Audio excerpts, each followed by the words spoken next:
Now, the Three Martini Lunch with Greg Corombos and Jim Garrity. And welcome, everyone, to the Tuesday edition of the Three Martini Lunch, along with Jim Garrity of National Review. I'm Greg Corombos of Radio America. We have bad, crazy, and crazy martinis for conservatives today. Jim, but first, a quick follow-up on yesterday's Crazy Martini. Yesterday, we talked in the Crazy Martini about Michelle Obama's interview with Oprah on CBS and how it was really important for the American people to have somebody as a president who tells them everything is going to be okay. It's like a toddler who bangs their head on the table and the parent says everything's going to be okay. So she compared the American people to toddlers and the president to a parent. And Jim, it struck me yesterday that finally one of the most bizarre comments from the 2016 campaign starts to make more sense now. Here's Hillary Clinton talking about guns in the third presidential debate. You mentioned the Heller decision, and what I was saying that you referenced, Chris, was that I disagreed with the way the court applied the Second Amendment in that case, because what the District of Columbia was trying to do was to protect toddlers from guns. And so they wanted people with guns to safely store them. So, Jim, if everybody's a toddler, then the law was designed to keep the guns away from everybody. You know, Greg, if we're all young at heart, aren't we all really toddlers on the inside? If that's the case, don't we need somebody like Hillary or Barack Obama to guide us, to nurture us, and to, in fact, wasn't there somebody who had said that, trying to make the argument for Hillary, who said this year's election is about who you want to shape your child's values? Yes. Neither. I don't like these people. I don't trust either of these people. And oh, by the way, nowhere in the Constitution does it say shaping your child's values is part of the duties of the president. Right. This is not a cult. An illuminating metaphor, I suppose. I guess so. Should point out today that we're sponsored by Patriot Mobile, the conservative choice for mobile phone service, and we'll have more about them a little bit later in the podcast. Jim, we start with our bad martini, and this will come as no surprise. Yesterday was a horrific day in multiple places in Europe. Just before we started recording yesterday, the news broke that the Russian ambassador to Turkey had been assassinated. It was only moments later that we found out he was assassinated on camera while speaking in public at an art gallery in the Turkish capital of Ankara. He was assassinated by a 22-year-old off-duty police officer who then, in addition to shouting what we hear so often at these terrorist attacks, Allahu Akbar, screaming about remember Aleppo, remember Syria.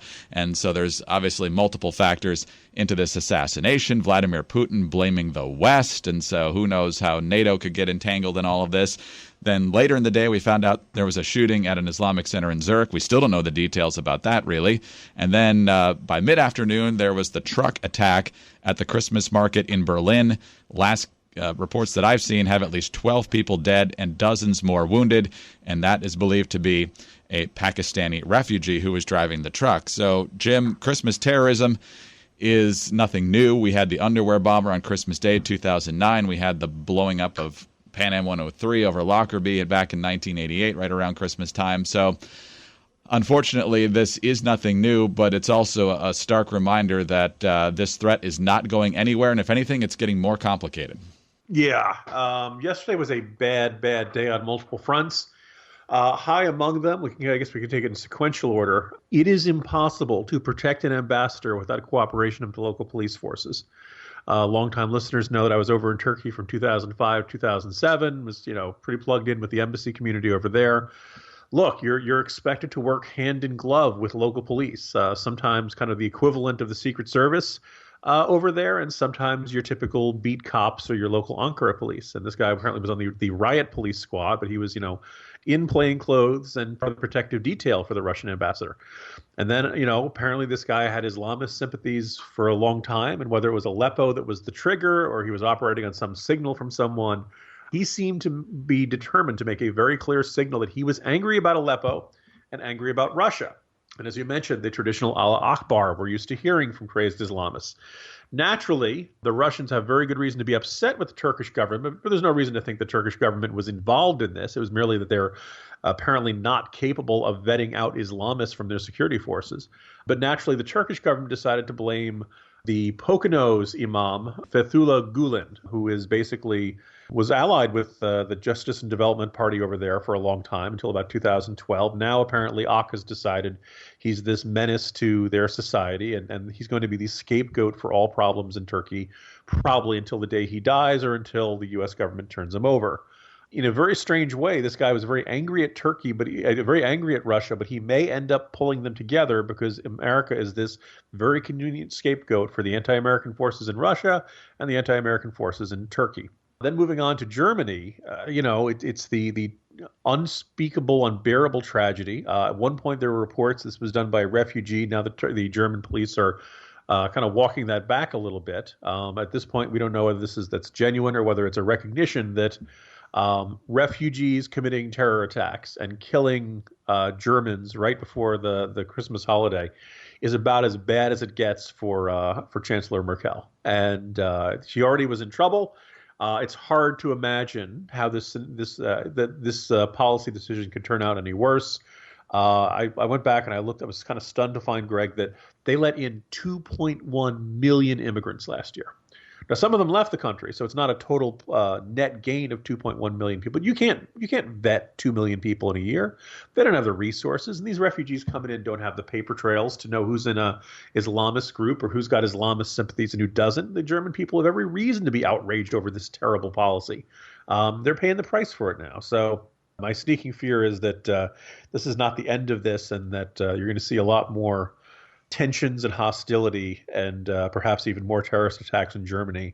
If not before the year is over, then, probably in the weeks and months to come.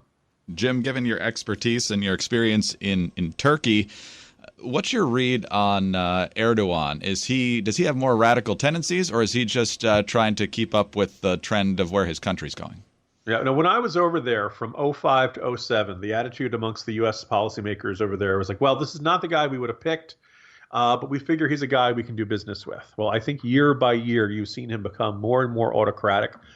Clearly, Islamists are one big chunk of the AK Party base. Folks who wouldn't mind making their country a lot more like Saudi Arabia, who want to basically desecularize Turkey. Now, there are a lot of folks that argue that the reason Turkey is a functioning Muslim country, a democracy, and a member of NATO is because it's secular. Yes, it's very Muslim, but Islam was always given a very limited role particularly in official society. Here we go. It appears like it's one more step, and all of these attacks give Erdogan kind of excuses to both crack down on critics and to take a more oppressive role in society, but also to kind of fan the flames of his own brand of Islamism, the intertwining of Islam and Turkish government. Very little good is happening there. And I remember the despair of the secular critics back then. I've seen very little since then, considering the aborted coup, that there will be any serious pushback anytime soon. Let's move on to our first crazy martini now, and domestic politics, and with comparison to what we saw in Europe yesterday, is a little more lighthearted, but there's still big issues going on. Donald Trump is the president-elect of the United States. Yeah, I know we've known that for a month and a half, but it's official now that the Electoral College has done its voting. On election night, the electoral map showed Trump 306, Hillary 232. But thanks to the faithless elector push, the numbers changed a little bit. Trump lost 2, but he's at 304, still easily enough to win. The only 2 he lost were in Texas. You had the guy that wrote the opinion piece for the New York Times who voted for Kasich, and then one other guy who voted for Ron Paul. Hillary lost 5 total. 3 people in Washington State voted for Colin Powell. One person in Washington State voted for Faith Spotted Eagle, who's a tribal Indian leader out there. And then one person out in Hawaii voted for Bernie Sanders. And 3 other Democrats tried to vote for other people, but were denied as a result of the rules and laws in their states. And that was in Maine, Minnesota, and Colorado. And Jim, as we discussed yesterday, the faithless elector thing is kind of a grandstanding move for people who have one job to do. It seems like maybe some of these people thought that if they got the ball rolling, Republicans in states that Trump won might jump on the bandwagon. But overall, this was just a complete dud. Yeah, a couple of things to think of here. First being that Harvard professor Larry Lessig, who has been arguing for electoral change for a long time and has kind of always been a little bit of a gadfly on the left, but not one of those like crazy Bernie Sanders hairstyle gadflies, one of those button-down gadflies, made an argument that there were up to 20 and maybe 30 Republicans who were ready to flip. And apparently, if you're a Democratic activist, they bought into this hook, line, and sinker. They totally believe that there were large numbers of Republican electors ready to flip, not vote for Trump, and support some other factor. That's probably why Colin Powell got 3 votes there. I've been thinking a lot about this morning, Greg, and I realized that, we had the argument about fake news, and some folks, like my colleague Jonah Goldberg, believed Facebook should have the ability to remove things or to de-emphasize or kind of push down news items that they believed were fake news. And I just had no faith in Facebook's ability to do this fairly, objectively, or in a way that wouldn't end up getting rid of controversial voices of conservatism. Well, the idea is that you could do this policy in theory, but in practice, it's going to turn out to be a disaster. That's kind of the way I'm starting to feel about faithless electors, Greg. I could see a scenario in which somebody could say, look, this nominee is genuinely unacceptable. There was at least one Texas elector who said, look, I don't support Donald Trump. I'm just going to have to resign and let somebody else take my place. And that seemed to work out okay. When you're seeing electoral college votes going to people we've never heard of, no offense to the fine Native American protester of the pipeline. When Ron Paul gets one, right? When Colin Powell wasn't even running and he's gotten 3 times as much as anybody else.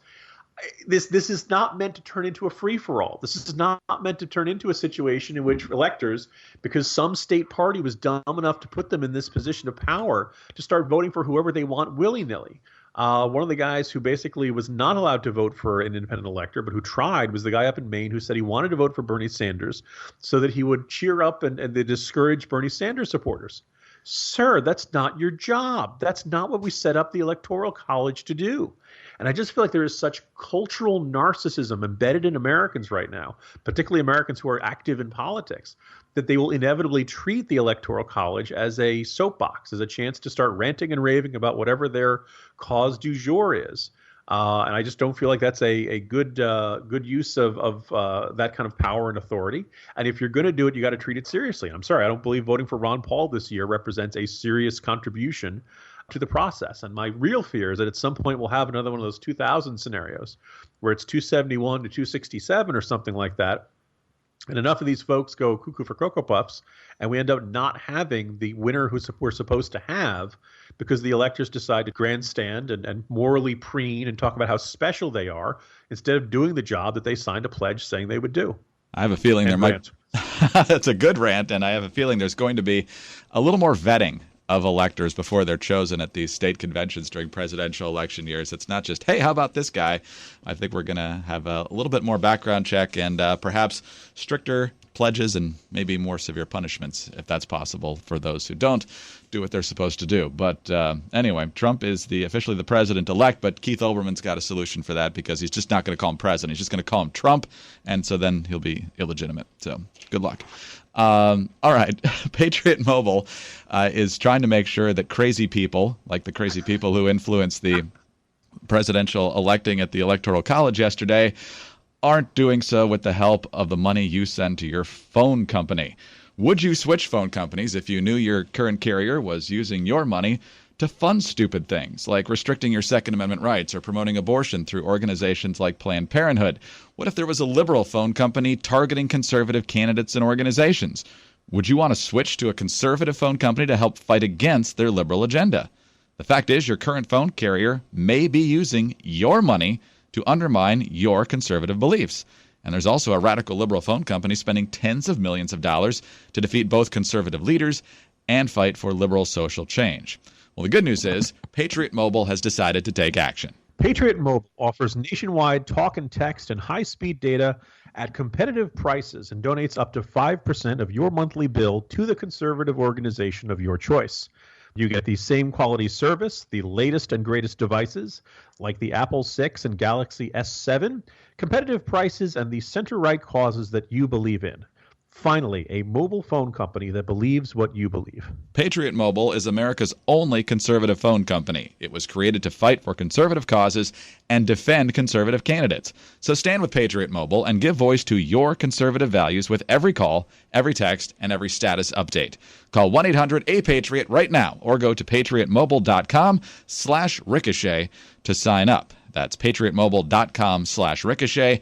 Patriot Mobile, the conservative choice for mobile phone service. Join the conversation. Jim, today is December 20th. That means that we have exactly 1 month, in this case, sadly, 31 days, till Barack Obama is no longer president of the United States.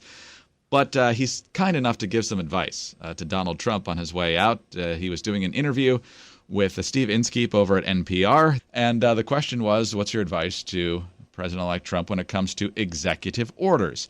And here is what Barack Obama said. I think that he is entirely within his lawful power to do so. Keep in mind, though, that my strong preference has always been to legislate when I can get legislation done. In my first 2 years, I wasn't relying on executive powers because I had big majorities in the Congress, and we were able to get bills done, get bills passed. And even after we lost the majorities in Congress, I bent over backwards consistently to try to find compromise and a legislative solution to some of the big problems that we've got. Bent over backwards. Jim, we could probably spend an entire podcast on that. The report from NPR and other places point out that Obama has actually issued fewer executive orders than either George W. Bush or Bill Clinton. But as with many aspects, you got to look at what those executive orders were as it pertains to immigration. 2 different times, major executive orders, bypassing the treaty provision in the Constitution twice with climate change and the Iran nuclear deal and so forth. So for Obama to take it easy with the executive orders is pretty rich. I guess I should salute a little bit of honesty in his answer. You only use the executive branch when the people turn against your agenda and elect a Republican Congress. It's totally opposed to you. It really is this bizarre, sense of like, look, executive orders are only supposed to be used when your agenda is unpopular. And you totally can't persuade Congress to go along with any of it. And it's interesting to see. This kind of echoes one of those Obama criticisms. This idea that he's the first president who's ever had to deal with a hostile Congress. Yeah, ask Bill Clinton, ask George W. Bush, ask Ronald Reagan, ask George H.W. Bush. In fact, having a Congress controlled by the opposition party is fairly normal for most of the 20th century. And yet Obama talks about it like this unreasonable, ridiculous imposition upon him that it's so ask Reagan how cooperative it was. Ask Nixon how cooperative the Democratic Congress was. So the idea that Obama only had to do that because of this. Earlier today, I was writing about a David Leonard piece in the New York Times where he says, look, Republicans won because they're just so much meaner and tougher than Democrats. And Democrats are so nice and they're so unwilling to change the rules in the middle of the game and stuff like that. And that's why they lose. And he points to North Carolina as an example. And he completely forgets the point that Harry Reid eliminated the filibuster for nominees. Everybody forgets the tough tactics their side uses, and everybody wants to believe that. Obama wants to believe that he's Bambi. When in fact he was more than willing to use executive orders on issues like immigration, and he certainly didn't wait for congressional authorization for military operations in Libya. He was perfectly comfortable with the imperial presidency. There was no talk about the warnings of the imperial presidency when Hillary Clinton looked like she was going to win. But now that Trump is going to be there, all of a sudden we got to worry about executive overreach. Now, for those of us who believe in separation of powers, if the Democrats really mean this, come on board. I'd be perfectly comfortable with that. My sneaking suspicion is their support for separation of powers is completely conditional upon what branch of government they control. I think my colleague Jonah Goldberg put it well when he said, look, to the left, they always endorse whatever provides them the path of least resistance to enacting their agenda. And that's what I suspect Obama is doing right here. Jim, we'll stop there for today. Talk to you tomorrow. See you tomorrow, Greg. Jim Garrity of National Review. I'm Greg Corombos of Radio America. And a reminder to check out our friends at Patriot Mobile, the conservative choice for mobile phone service, 1-800-A-PATRIOT or patriotmobile.com/ricochet. And join us on Wednesday for the next 3 Martini Lunch.